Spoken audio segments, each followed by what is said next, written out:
नमस्कार, आप देख रहे हैं न्यूज इंडिया। आपके साथ मैं हूं अभिषेक। बड़ी खबर आज आपको बताते हैं। मुंबई से यह खबर है जहां पर बकरे पर बवाल मचा है।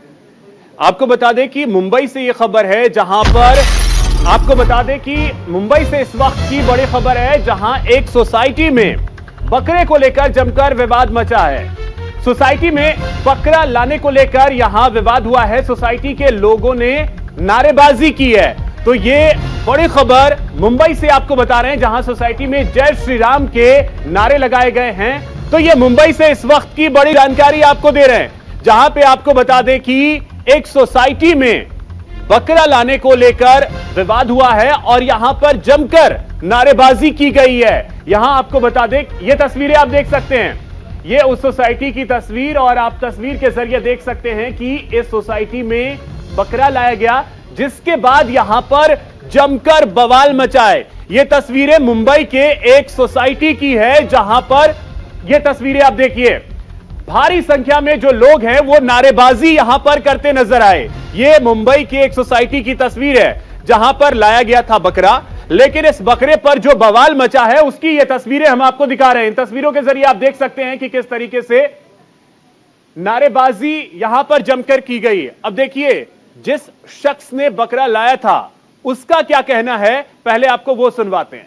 मैं थोड़ा शायद से देर हो गया। मेरी वाइफ को मैंने इमीडिएट काशीमीरा पुलिस स्टेशन में भेजा, फिर वहाँ से पुलिस की 3 से 4 गाड़ी आई। जब तक मैं और मेरा बच्चा वहीं खड़ा था, मेरा बच्चा इतना डर गया था मॉब से कि उसने पोटी कर दिया। 4.5 साल के बच्चे पे क्या बीती होगी। आपने बताया कि आपके साथ कुछ बदसलूकी की गई, आपने ये भी बताया। क्या आप इतने सारे लोग एक साथ आ गए थे आपके? वही क्राउड ही इतना था कि कुछ समझ में नहीं आया। अगर मैं अपने हस्बैंड को बचाने जाऊँ, कोई उसका गला पकड़ रहा है, कोई कुछ, तो कोई भी औरत अपने हस्बैंड को तो वो जो आदमी था उसने मेरा हाथ झटका, ऐसा हाथ किया जिसमें मेरा कपड़ा फट गया।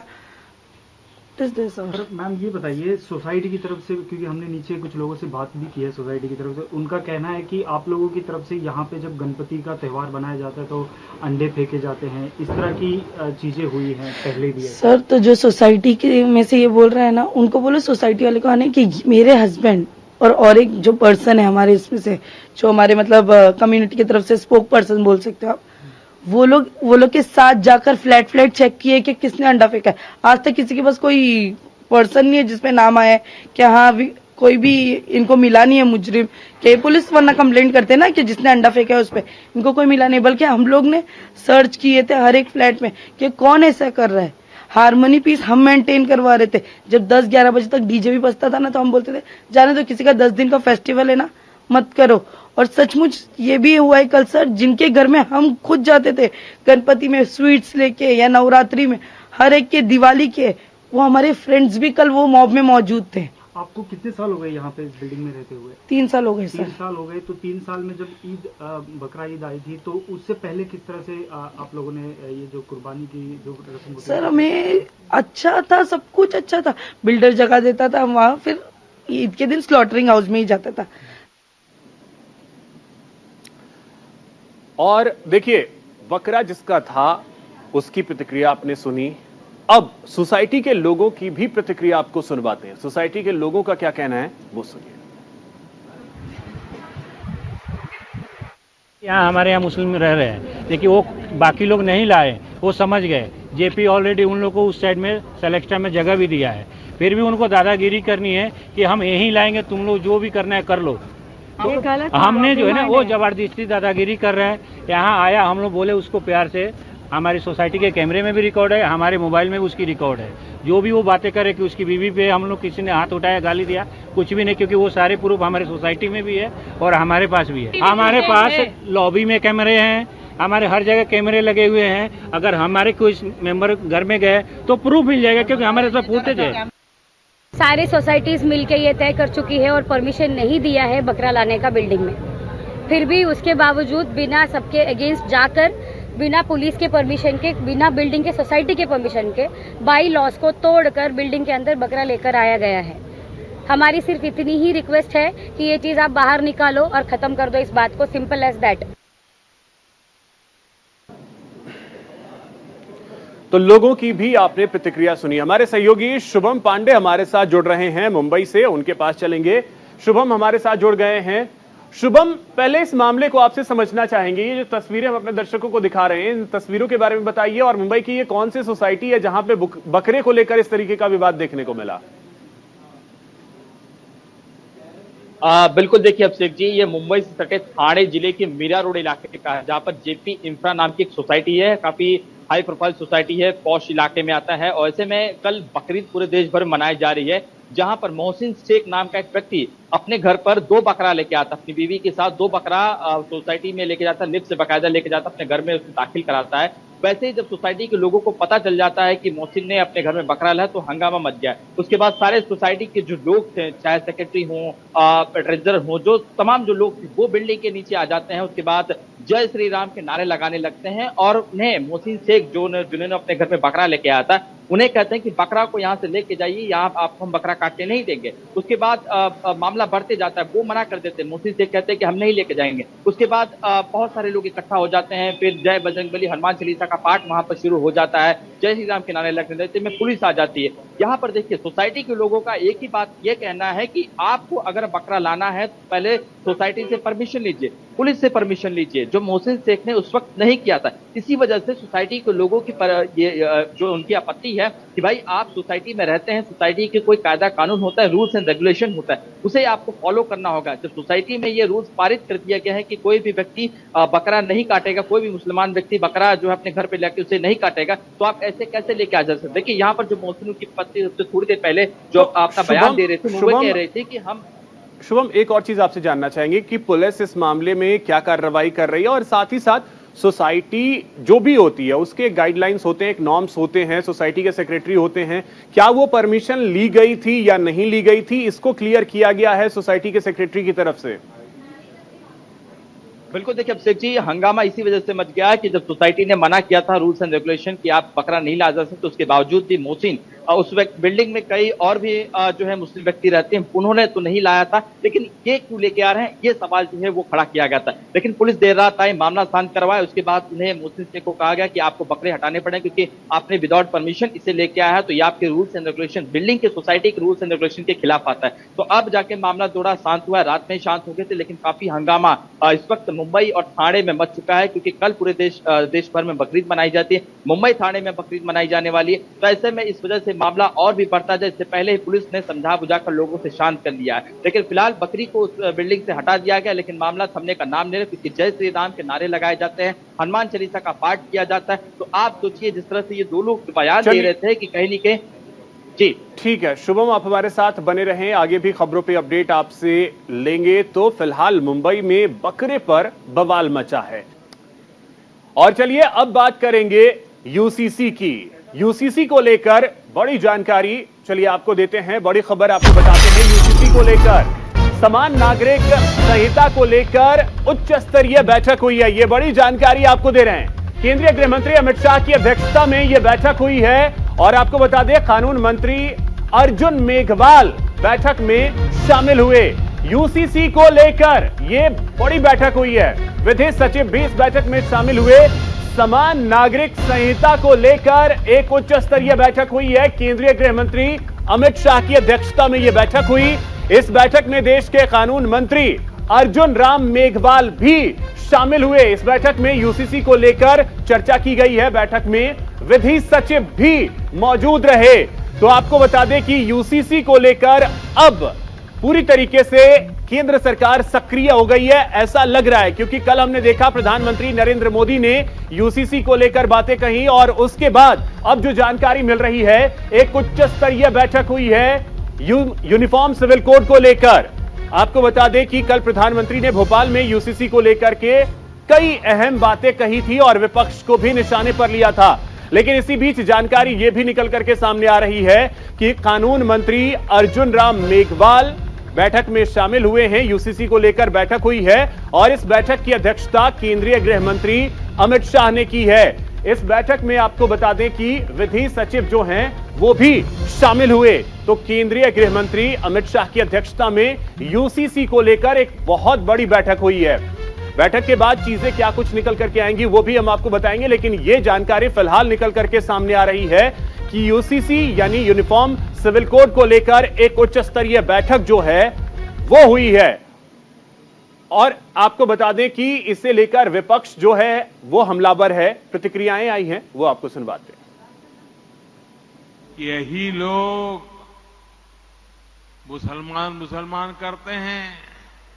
अगर ये मुसलमानों के सही मायने में हितैषी होते तो अधिकांश परिवार, मेरे मुस्लिम भाई बहन, शिक्षा में पीछे न रहते, रोजगार में पीछे न रहते, मुसीबत की जिंदगी जीने के लिए मजबूत नहीं रहते। और सुप्रीम कोर्ट ने बार बार कहा है, सुप्रीम कोर्ट डंडा मारती है, कह रही है कॉमन सिविल कोड लाओ।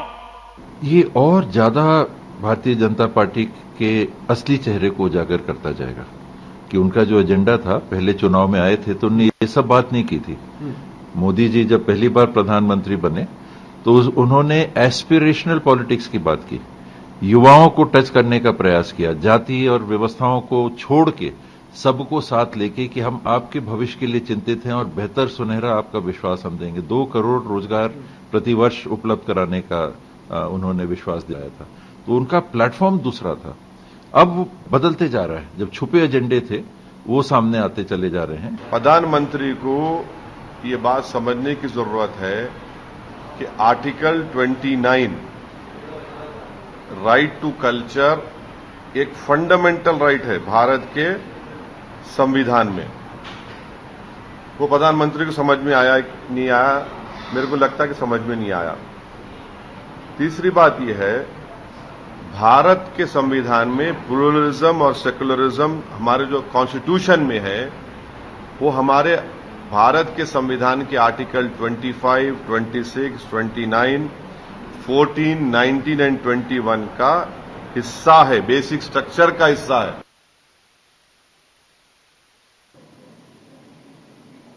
तो देखिए, यूसीसी को लेकर अब बयानबाजी का दौर शुरू हो गया है, लेकिन यूसीसी है क्या, उसके बारे में भी आपको बताने की कोशिश करते हैं। देखिए, यूसीसी जो है वो आखिर है क्या, वो आपको बताने की कोशिश करते हैं। यह कोड धार्मिक संगठनों के बनाए कानून से ऊपर रहेगा, यानी कि यह कानून जो है वो सबसे ऊपर होगा। इसका अर्थ है कि समान नागरिक संहिता या समान आचार संहिता ये है, यानी देश में हर नागरिक के लिए कानून जो है वो एक होगा, यानी धार्मिक कानून जो हैं उससे ऊपर होगा यूनिफॉर्म सिविल कोड। इसमें जैसे विवाह, तलाक, बच्चा गोद लेने और संपत्ति के बंटवारे में नियम एक जैसे होंगे सभी लोगों के लिए, यानी कि भारत के हर नागरिक के लिए एक ही कानून होगा, यूसीसी के जो भी कोड होंगे। अब देखिए, इस पे कुछ गलतफहमियां भी है। लागू होने से देश में हिंदू कानून लागू हो जाएगा, यह गलतफहमी है, यह झूठ है। सच यह है कि हर धर्म के लोगों के लिए कानून बराबर होगा। यूसीसी लागू होने से धार्मिक आजादी खत्म हो जाएगी, यह भ्रम है, झूठ है। यह सच यह है कि लोगों की धार्मिक स्वतंत्रता बाधित बिल्कुल भी नहीं होगी। अगर यूसीसी लागू होता है तो यूसीसी लागू होने से देश में हिंदू कानून लागू हो जाएगा, ऐसा कहा जा रहा है, लेकिन ऐसा बिल्कुल भी नहीं होगा। हर धर्म के लोगों के लिए कानून जो है वो एक समान होगा, एक बराबर होगा। यानी यूसीसी को लेकर बहुत सारे भ्रम हैं जो फैले हुए हैं हमारे समाज में। उस भ्रम को तोड़ने की भी जरूरत है और न्यूज इंडिया की भी यही कोशिश है कि हम आपको सच बताएं कि आखिर यूनिफॉर्म सिविल कोड है क्या, उसके मायने क्या हैं, और अगर यूसीसी देश में लागू होता है तो फिर इससे लाभ क्या होगा देश के लोगों को, यह समझने की जरूरत है। तो देखिए, जो गलतफहमियां हैं उसे भी हम दूर करने की कोशिश कर रहे हैं, जो झूठ फैलाया जा रहा है। सच यह है कि हर धर्म के लोगों के लिए कानून जो है वो एक बराबर हो जाएगा, यानी कि देश के हर धर्म के, हर संप्रदाय के, हर समुदाय के लोगों के लिए कानून जो है वो सिर्फ एक होगा। लोगों की धार्मिक स्वतंत्रता छिन जाएगी, ऐसे आरोप लगाए जा रहे हैं, लेकिन ऐसा बिल्कुल भी नहीं है। विरोध करने के जो तर्क हैं, जो विपक्ष विरोध कर रहा है, यानी जो भी विरोध कर रहे हैं, जो संगठन विरोध कर रहे हैं, विपक्षी दल विरोध कर रहे हैं, मुस्लिम समाज इसे धार्मिक मामलों में हस्तक्षेप मानते हैं। यह तर्क दिया जा रहा है, धार्मिक मान्यताओं का अधिकार छिन जाएगा, यह कहा जा रहा है, लेकिन ऐसा कतई नहीं है।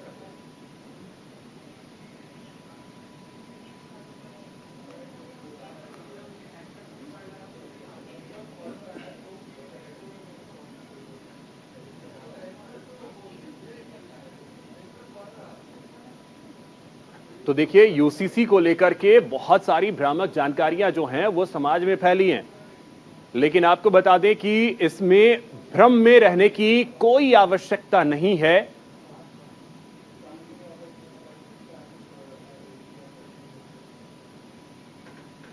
वहीं दिल्ली से इस वक्त की बड़ी खबर आपको बता दें, छत्तीसगढ़ कांग्रेस नेताओं की अहम बैठक इस समय चल रही है।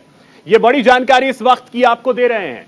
आज दिल्ली दौरे पर रहेंगे भूपेश बघेल। छत्तीसगढ़ के दिग्गज कांग्रेसी नेता दिल्ली पहुंचे हैं और आपको बता दें कि एक बेहद अहम बैठक जो है वो होने वाली है। विधानसभा चुनाव की रणनीति को लेकर मंथन होगा।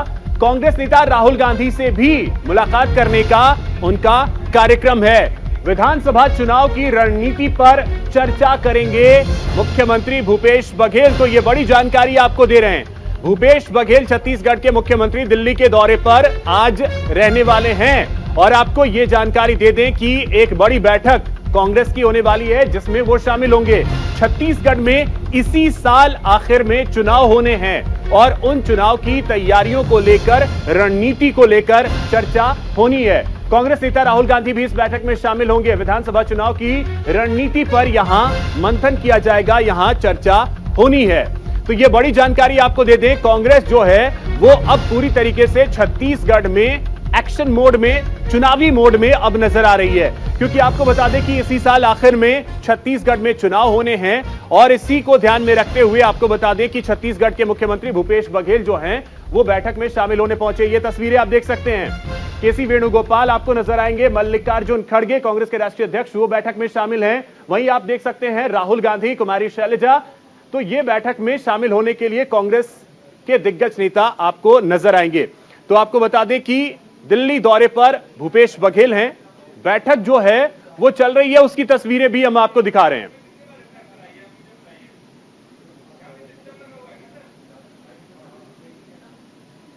तो विधानसभा चुनाव की रणनीति पर यहां चर्चा हो रही है। ये तस्वीरें हम आपको दिखा रहे हैं। इन तस्वीरों के जरिए आप समझ सकते हैं कि छत्तीसगढ़ को लेकर कांग्रेस पूरी तरीके से अब चुनावी मोड में नजर आ रही है। छत्तीसगढ़ के कांग्रेस नेता जो हैं वो इस बैठक में शामिल होने के लिए पहुंचे हैं। केसी वेणुगोपाल, मल्लिकार्जुन खड़गे, राहुल गांधी इस बैठक में शामिल हो रहे हैं। कुमारी शैलजा को आप देख सकते हैं।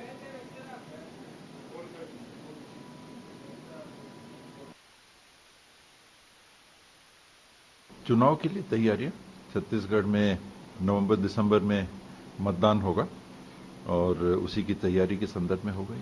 जो काम हुए हैं, शिक्षा के क्षेत्र में काम हुए हैं, स्वास्थ्य के क्षेत्र में काम हुए हैं, अधोसंरचना के क्षेत्र में काम हुए हैं, तो उस आधार पे हम चुनाव लड़ना चाहेंगे। अधिक जानकारी के साथ सहयोगी रवि सर्राफ हमारे साथ जुड़ गए। रवि, क्या जानकारी, बैठक शुरू हो गई है? बिल्कुल अभिषेक, देखिए बैठक शुरू हो चुकी है। बैठक में मुख्यमंत्री भूपेश बघेल, प्रभारी कुमारी शैलजा, पार्टी के राष्ट्रीय अध्यक्ष मल्लिकार्जुन खड़गे, पूर्व अध्यक्ष राहुल गांधी शामिल है और मंथन किया जा रहा है कि किस तरीके से विधानसभा चुनाव में हमें जाना है और किन योजनाओं का जिक्र करना है और खासतौर पर आपसी जो खींचतान है संगठन को लेकर उसे कैसे ठीक करना है, संगठन में आगे क्या विस्तार करना है और जो मामला भी चल रहा है प्रभारी और अध्यक्ष के बीच में, अध्यक्ष को बदलने की बात आ रही थी तो अध्यक्ष को बदला जाएगा या फिर नहीं बदला जाएगा मोहन मरकम को, इन तमाम बिंदुओं पर बातचीत चल रही है और संगठन को किस तरीके से विस्तार देना है, नया रंग रूप देना है, इस पर मंथन चल रही है। और विधानसभा चुनाव में क्या मुद्दे होने चाहिए, लोकसभा चुनाव में क्या मुद्दे होने चाहिए और कितना फायदा हमें मिल सकता है स्थानीय मुद्दों का। और जो भूपेश, चलिए ठीक है, तो नजर आप बना के रखिए रवि, बैठक में चीजें क्या कुछ निकल करके आती हैं देखना अहम होगा। फिलहाल बहुत शुक्रिया आपका तमाम जानकारी के लिए। साथ ही इस बुलेटिन में भी इतना ही। नमस्कार।